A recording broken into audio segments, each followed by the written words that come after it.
What's up, everybody? Welcome back to the channel and happy 45th anniversary to Alien. Man, I got to go experience this movie on the big screen for the very first time with my friend Steve. It was amazing. It was actually his first time watching the movie from start to finish, and he got to experience it on this big ass screen with the surround sound and the great picture quality. So it was such a kick-ass day, it really was. So, I hope everybody else got to go check it out on the big screen. Or if you didn't get a chance this time, I'm sure there'll be another 5 years. They'll do the 50th anniversary or whatever. Definitely go check it out. It's worth it. But I'm on here today because I want to rank all of the Alien films, including the AVP movies. So yeah, that's why I'm here. And in 8th place, we have AVP Requiem. Oh man. Yeah, AVP Requiem. This movie, I actually saw it twice in theaters. I actually went to see it twice. I saw it, and then I liked it, and I was like, oh man, I want to take my friends to go see this. And I told them about it, and then we all went to go see it, and pretty sure I was the only one that actually really liked it. I think they just thought it was like okay, but my biggest complaint with AVP Requiem is you just can't see anything that's going on. The film is so dark, unbelievably dark. And there's some great effects and stuff in there. I mean, I think the aliens look good. The Predator suit looks great. The Pred Alien suit looks dope. But you just can't really see them that well. I mean, it is really dark. But there's some good gore in there. There's some cool stuff that happened. I like how the Predator's, cleaning up all the crime scenes with that acid stuff that he's dripping on there to dissolve the bodies, because he doesn't want anyone to, find out about the alien crash, or that he doesn't want to leave any evidence of aliens or Predator or any of that stuff. So the Predator's just cleaning up all the crime scenes as he's going along, taking out all the aliens, and he's working his way to finding the Pred alien, the big boss. But another big problem with that movie is the human characters pretty much suck ass. They're just not interesting at all. They're not the worst. It's not the worst acting I've ever seen or anything like that. They're just not very interesting characters. So you're just kind of waiting for them all to get picked off. Really, you're just rooting for the Predator the entire time, honestly. So yeah, fun movie though. You get to see the Predator use a variety of weapons as well, and it's fun. So, but it comes in at 8th place. I do need to pick up that movie. I should own it. It's the only one I don't own. But coming in 7th place, we've got Alien Covenants, directed by Ridley Scott. So I enjoy about half of this movie. I think the kills are good, the gore's good, the way the alien comes through the back, out the spine, and just breaks through and all, that's all cool. But then you got some really weird, dumb shit, David, played by Michael Fassbender, talking to his twin, and he's, the one twin's showing him how to finger the flute or whatever. I'm like, whoa, dude, what kind of movie is this turning into? Is this a euphemism for something? What the hell? So it just gets really weird in the 3rd act, and once again, the characters, I just don't really care about them. They're not well written at all, except for, I feel like David's fairly well written, but the rest of them, not so much. But you also get David from the Prometheus movie too, so you have more lore with him and everything. But yeah, it's in 7th place. It's okay. It's like I said, half good, half bad. All right, number 6. We've got AVP. Now, this movie is actually pretty badass. I love the Predator suits, the way they're designed. All 3 of them look super cool. The aliens look great. I love the location out in Antarctica. And they find where the Predators would where they kept the queen to make eggs, they have the face huggers in them, and then they would unleash those face huggers onto, a certain population, so then they could hunt them for sport and all that. Like, I loved all the background, and that was all cool. Oh yeah, and it was like a pyramid, right? Yeah, it was like a pyramid underneath Antarctica or something like that. It was really, it looked visually awesome. It really did. And once again, the Predators are using, weapons that we've seen before and all that, but they're really cool. The stealth mode looks great, and it's snowing, so it's a completely different setting as well. But it is PG-13. There is this does have the unrated cut, but it's not much different. Maybe just a little bit more blood, but I was hoping for more from the unrated cut, but it doesn't. Still, I enjoy it. Once again, the characters are just so blah in this movie, the human characters. Except for Lance Henriksen, you can't go wrong with him, but everybody else is just like, who gives a fuck? Just kill them off, But you get to see the Predators kill the humans, you get to see the Predators kill aliens, you get to see the aliens kill Predators, you get to see the Predators kill the it's a fun little action movie. I just wish that it wasn't PG-13, and it would have been nice to have a couple human characters to root for throughout, but not too bad. So that's number 6. Number 5, we got Prometheus. I am a big fan of Prometheus. It being in 5th place is no knock to it at all. I think the movie is great. Really smart sci-fi, I feel like. But you also get I like this movie because it takes it back to like that slow, atmospheric kind of build-up, where they're exploring this area, much like they did in the first film. And they come across an alien, and then things start happening, and you got all the stuff with David, which is great, which is also reminiscent of the first film. And yeah, just visually, again, this is directed by Ridley Scott, so visually it looks incredible. And it's very well acted. I like the characters, I like the gore, pretty much everything. So it's in 5th place, but it's a solid 5th place, trust me. You definitely want to watch this movie. All right, 4th place, we come to the quadrilogy. So in 4th place, we have Alien Resurrection. Alien Resurrection's a blast. I always say that it's kind of like if the cast of Firefly ran into aliens. That's basically how I look at it. It's a sci-fi action horror film. You got Brad Dourif playing like a mad scientist. How do you go wrong? Ron Perlman's in it. Winona Ryder. Sigourney Weaver comes back to play Ripley, as a clone. And it's just awesome. It really is just a lot of fun. You get, these are human characters that I can actually root for because they're badasses. There's even a guy in a wheelchair, and he's a fucking badass too. And they're all just fighting for their lives, trying to kill all these aliens, and it's really good. So yeah, Alien Resurrection coming in at 4th place. In 3rd place, we have Alien 3. Alien 3, the assembly cut, by the way. The assembly cut. Alien 3, the assembly cut, makes a huge difference. Definitely watch that cut of the movie.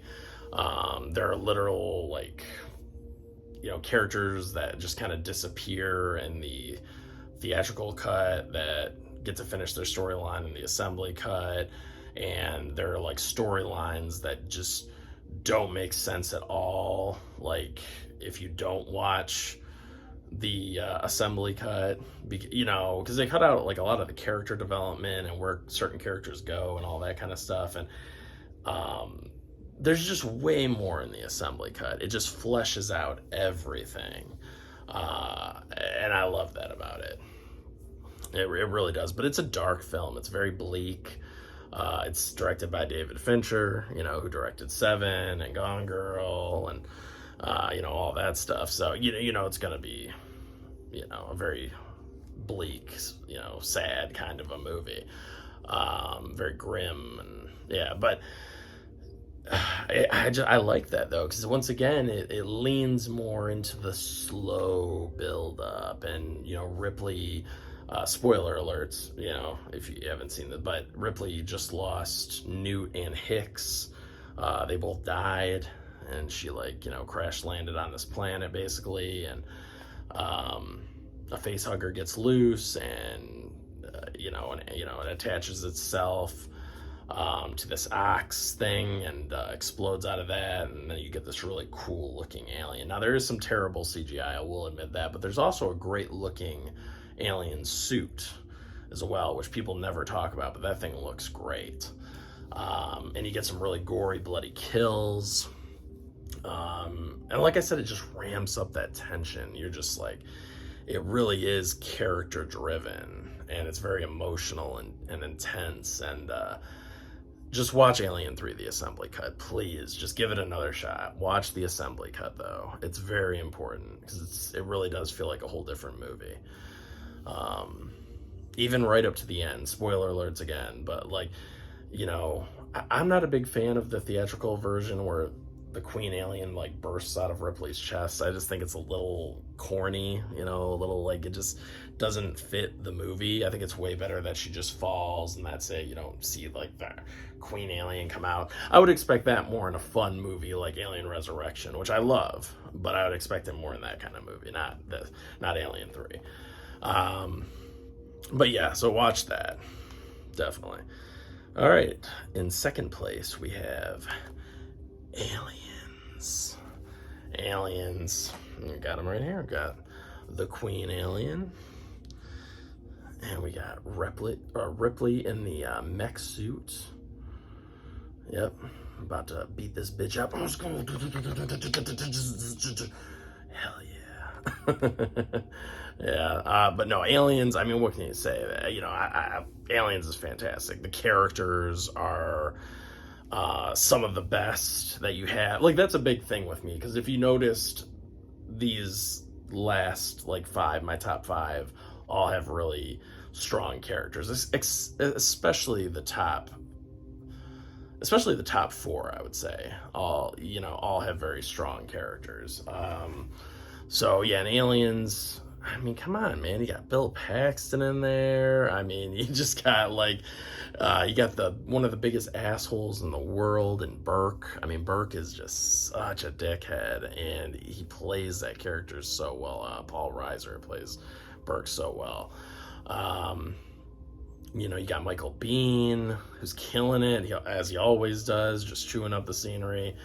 Well, actually, I shouldn't even say that. Actually, that's one of his skills, is, like, he doesn't just, I mean, he's great in every scene he's in, but he's good at, like, not taking away from anything either. You know, I would say Bill Paxton more chews up the scenery, because you're immediately fixated on Bill Paxton, whereas Michael Biehn, I feel like, is a little bit more subtle, but, you know, phenomenal performances all the way around.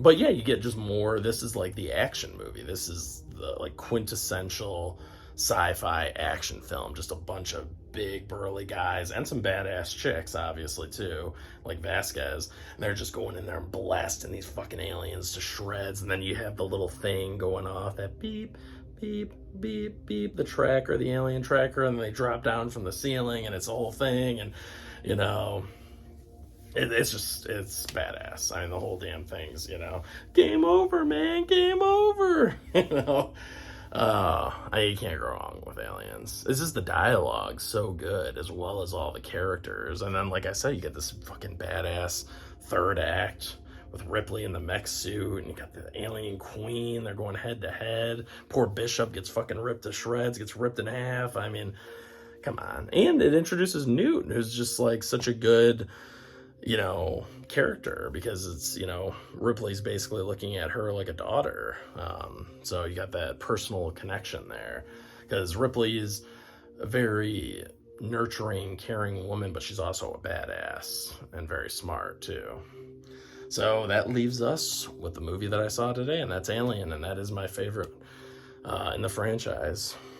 Alien. Yep, the first film. Like I said, I mean, it's just that slow build-up, because Alien is a very slow build-up, but it's just all the little characters, you know, just getting to hang out with the cast, and hear their banter back and forth with each other is just, it's just great. I love little, like, just living with the characters basically. And then eventually, they find the alien spacecraft on the planet, and they go down there, and Kane gets the face hugger on his face, and then it's like, oh, it fell off, Kane's fine, and then spoilers for Alien if you haven't seen it, but and that Kane is not fine. Then you get the famous chest burst scene, which I guess like nobody told the cast that they were going to do that, so they were all super surprised when it happened. Like, they just like cut to that one woman's face, and she's just like, ah! She's just, because I guess they didn't, tell her or tell anyone that, the alien was just going to burst out like that. So they kind of thought it was real. At least that's what I heard, or that's what I read, or whatever. But I would believe it, because their reactions look pretty real to me. But what a great scene. And then just, just going through the entire, it's just got this, like, it just like grips you, it's one of those movies that just gets under your skin as you're watching it, because then you got Dallas going through the vents, and he's got the flamethrower, and he just can't find the alien, and they're telling him, oh, it's right by you, it's right around you, da, da, da. And he's like, I don't see it, and he's like, I'm getting out of here. You can tell, even, and he's the captain, and he's scared. You can tell he's like legitimately scared. And sure enough, that alien just pops out of nowhere. And I know, I knew it was coming, but I know that scared the shit out of my friend Steve when it happened. I know it did. It was like, and there's just so many moments like that are just awesome. Just right up until the finale, where Ripley blows the fucking alien right out into space, like, see you later. And even that's like a little bit of a slow, she's got to like go over to the closet, open it up, put on the space suit, do her thing, get that little like grappling hook thing or whatever, and then eject that fucking bitch alien out into space. And then, it's so well done. And yeah, I don't know. I don't even know what else to say. It's just excellent. I love it. I love the feeling of, that's the thing with Alien, it really is a timeless film. It just doesn't feel dated at all. It's just one that I just keep going back to over and over and over again. I love the way the alien, like, I love the cinematography too, of just when you get that wide shot and you see, when they're in the spaceship, they're in the spacecraft that they're investigating, they do that wide shot and you just see all those alien eggs, and there's like that fine mist over them. God, it's so cool. Just so many great, the wide shot when you see the spacecraft on the alien planet, just out there. It's so ominous, and something terrible is going to happen to these guys. You just don't know what. But yeah, I love this whole franchise, honestly. And yeah, happy Alien Day to everyone. Hopefully you enjoyed the video. Let me know down in the comments below. Please give me your ranking. I want to know, what do you guys rank, including the AVP movies? Put your ranking down below in the comments. Hit the thumbs up. Subscribe to the channel if you haven't already. And I'll catch you guys on the next one. See you badasses later.